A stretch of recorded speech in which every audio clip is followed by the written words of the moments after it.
Thank you so much, Mr. Speaker. And members, I know I asked questions of Representative Garrison yesterday, and those questions got to some of my concerns about this bill that my colleagues have already outlined.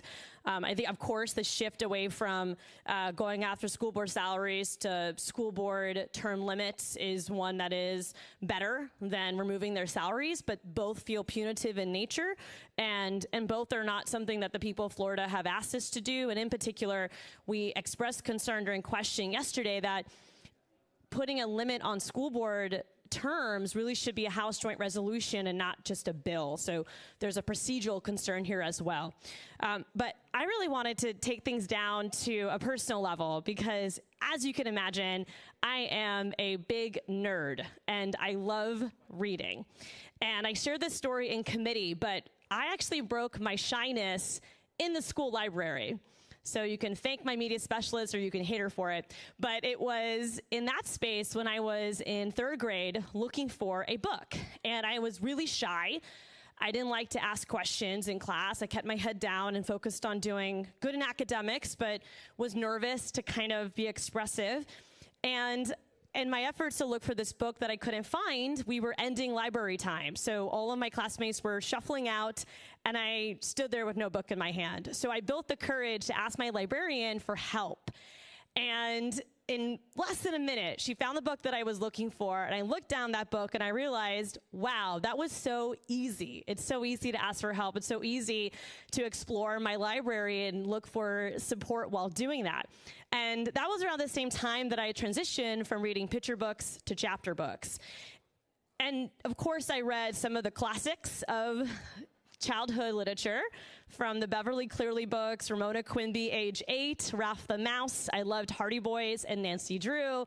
But I also fell in love with literature that reflected me and my story, because I'm the daughter of working class immigrants. A lot of literature does not reflect who I am or the experiences that I've had.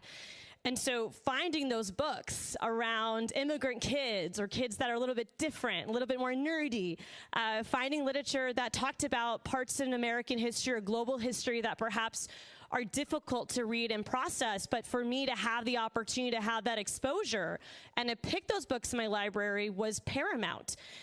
And I'll tell you, one book that truly changed my life was a book that I found in the bargain bin in my school during one of our book fairs, and it was in the bottom of the bin, and it was called Girl Hearts.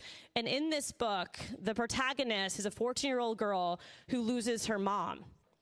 And at the time, my mom was navigating cancer, and I would lose her later that year. And so reading that book at the time was so impactful for me because it, to some degree, was foreshadowing. But reading how this protagonist navigated the trauma of losing her mother and the challenges that came from it, it helped prepare me for that trauma that I would have just later on that year. And around that same time, I met my first openly gay friend.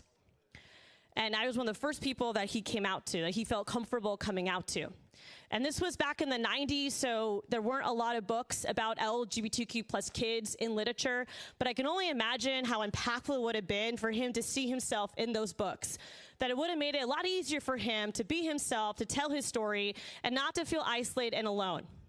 And I am concerned that when you create this public-facing database that gives equal access to non-parents around the world to complain about books in our school districts, that you are creating an opening to remove literature that tells the stories of people like me, like people of Representative Smith, and people around this chamber who don't fit the traditional box, but their stories have value and their stories are powerful, and it might make some people feel uncomfortable, but that's the point. Is for us to embrace diversity in our stories and for us to realize that we are all one, we are all American, and our stories should be valued, not tossed aside, not censored, and not banned.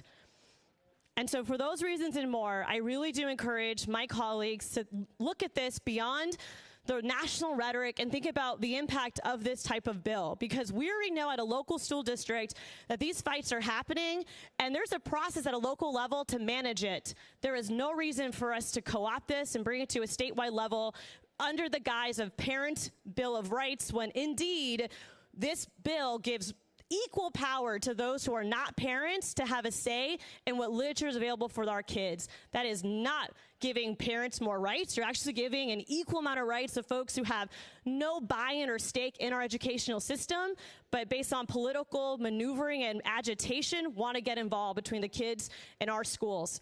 And one day I will be a parent. I will raise kids in Orange County Public Schools, and I want to make sure that I have the right to help shift the direction of my school district, and I don't have to compete with people out of state and out of country. Thank you, Mr. Speaker.